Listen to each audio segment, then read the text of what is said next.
जादुई सोने चांदी का कुआं। बहुत समय पहले की बात है। अजय और आशा नाम के पति पत्नी ढोलकपुर गांव में रहा करते थे। आशा और अजय की एक छोटी बेटी थी जिसका नाम था पिंकी। पिंकी अपने घर में बहुत लाडली थी। उसके माता पिता उसकी हर जिद पूरी करते थे, इसलिए वो बहुत घमंडी हो गई थी। एक दिन आशा और अजय खेत में काम कर रहे होते हैं। आशा अजय से कहती है, सुनो जी, ये आपकी शर्ट बहुत पुरानी हो गई है। एक काम करते हैं, कल ही मार्केट से आपके लिए 2 शर्ट खरीद लाते हैं। हाँ, तुम सही कह रही हो। मेरी यह शर्ट बहुत ही पुरानी हो गई है और अब जगह जगह से फटने भी लगी है। मैं कल शर्ट खरीदने ही वाला था, लेकिन क्या? आज सुबह ही पिंकी बिटिया ने मुझे एक सुंदर सी फ्रॉक लाने को कहा था। मैं सोच रहा हूँ अपनी शर्ट मैं बाद में ले लूँगा, पहले उसके लिए एक नई फ्रॉक ले लेता हूँ। अरे, आप तो जानते ही हैं उसके पास कितनी सारी फ्रॉक रखी हुई है, फिर भी आप उसे फ्रॉक दिलाना चाहते हैं। अगर आप इसी तरह उसकी हर जिद पूरी करते रहेंगे तो वो एक दिन हमारे हाथों से बाहर निकल जाएगी। आपके लाड प्यार की वजह से ही वो दिन पर दिन बिगड़ती जा रही है। अरे तो क्या हो गया, छोटी सी तो जिद है, वह हमारी बेटी है। हम दोनों अगर उसके लिए इतना भी नहीं कर पाए तो क्या फायदा हमारे काम करने का। तुम चिंता मत करो भाग्यवान, मैं अगले महीने ही अपने लिए शर्ट ले लूँगा। आपको तो समझाना ही बेकार है। जैसा आपको ठीक लगे आप वैसा ही करिए। इतना कहकर आशा वहाँ से घर की ओर चली जाती है और जहाँ अजय अपनी बेटी की हर जिद पूरी किया करता था, वो कभी भी अपने और अपनी पत्नी के बारे में कभी भी नहीं सोचता था। पिंकी को अपनी सहेलियों को देखकर जलन होती थी। उसे वो सारी चीजें चाहिए थी जो उसकी अमीर दोस्तों के पास है। एक दिन पिंकी अपनी दोस्त सोनम के साथ खड़ी होती है और उससे बातें कर रही होती है। देखा तूने, शीतल और मेघा के पास कितनी सारी चीजें हैं, मुझे ये सभी चीजें चाहिए। उसके पास अलमारी में कम से कम 50 फ्रॉक है और खेलने के लिए नए नए खिलौने भी हैं। काश मैं भी अमीर माँ बाप की बेटी होती तो आज मेरे पास भी ये सब होता। अरे ऐसा क्यों सोच रही है, तेरे माता पिता भी तो तुझे सारी चीजें दिलाते हैं। हाँ, पर सोचना, अगर मेरे पास बहुत सारे पैसे होते तो मैं तुम सभी को रोज मूवी दिखाने ले जाती और तो और बाहर खाना भी खिलाती। अच्छा तो होता, लेकिन अभी हमारे पास जो भी है हमें उसी में खुश रहना चाहिए। बातें करने के बाद दोनों सहेलियां अपने अपने घर चली जाती है।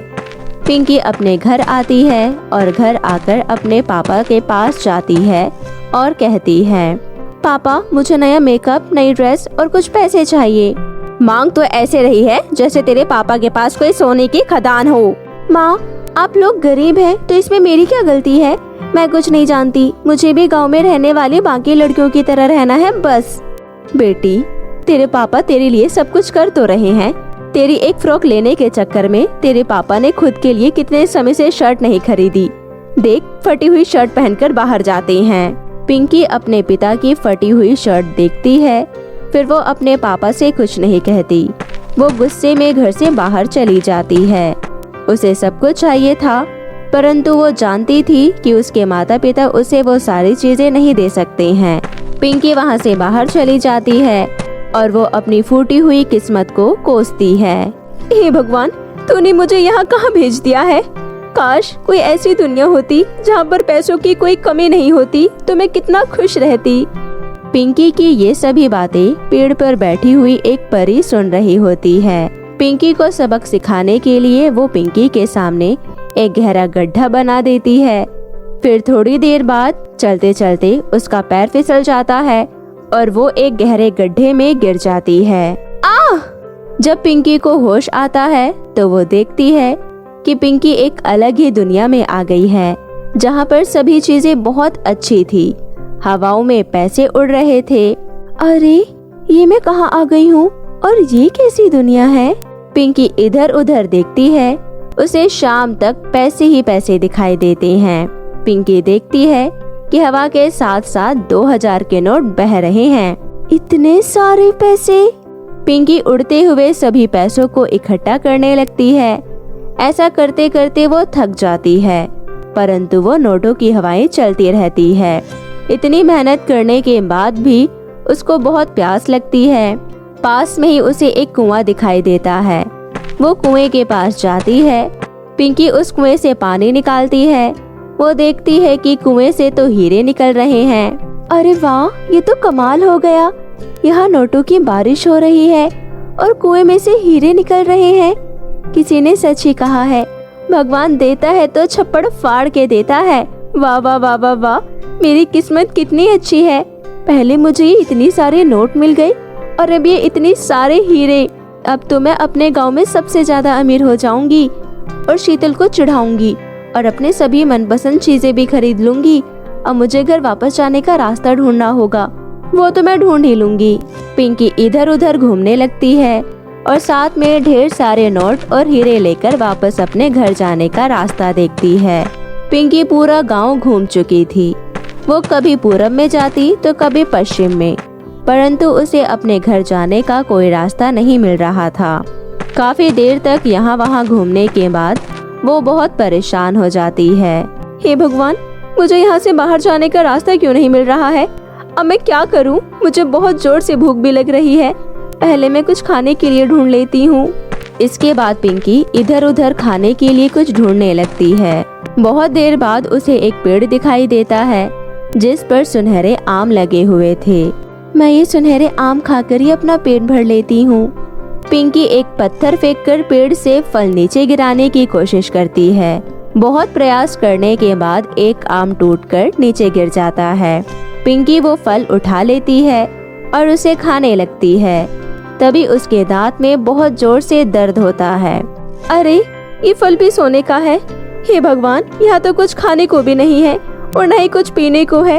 ये मैं कहाँ आ गई हूँ? मुझे अपने माता पिता की याद आ रही है। मुझे ये सब कुछ नहीं चाहिए। मेरी माँ होती तो मुझे अपने हाथों से खाना खिलाती। इतना कहते कहते पिंकी रोने लगती है। हे भगवान, मेरी मदद कीजिए, प्लीज मेरी मदद कीजिए। पिंकी को रोता हुआ देख वो परी उसके सामने प्रकट हो जाती है और कहती है, पिंकी, तुम रो क्यों रही हो? तुम्हें तो यही सब कुछ चाहिए था ना, पैसा, धन दौलत। देखो, तुम्हें मिल गया। नहीं, मुझे ये सब नहीं चाहिए। मुझे अपने माता पिता के पास जाना है।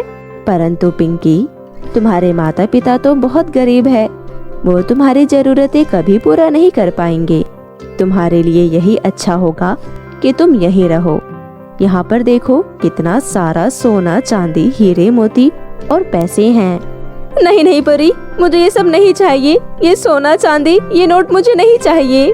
पिंकी, मैं तुम्हें तुम्हारे घर तो भेज दूंगी, परंतु इसके लिए तुम्हें मेरी एक शर्त माननी होगी।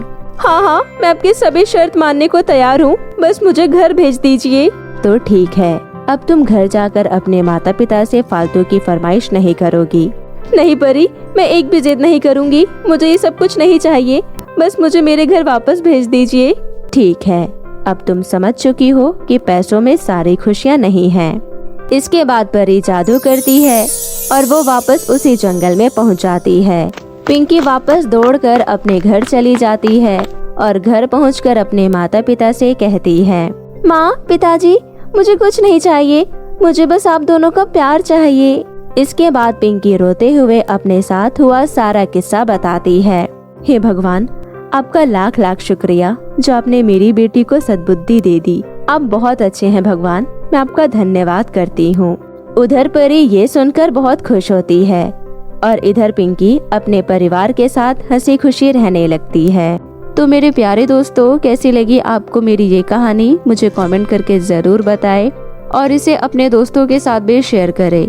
और हाँ दोस्तों, अगर आपने अब तक मेरे चैनल को सब्सक्राइब नहीं किया है तो प्लीज जल्दी से नीचे लाल बटन दबाकर अभी कर ले। तो मिलती हूँ आपसे फिर किसी नई कहानी के साथ। तब तक के लिए आप अपना ध्यान रखें। बाय बाय दोस्तों।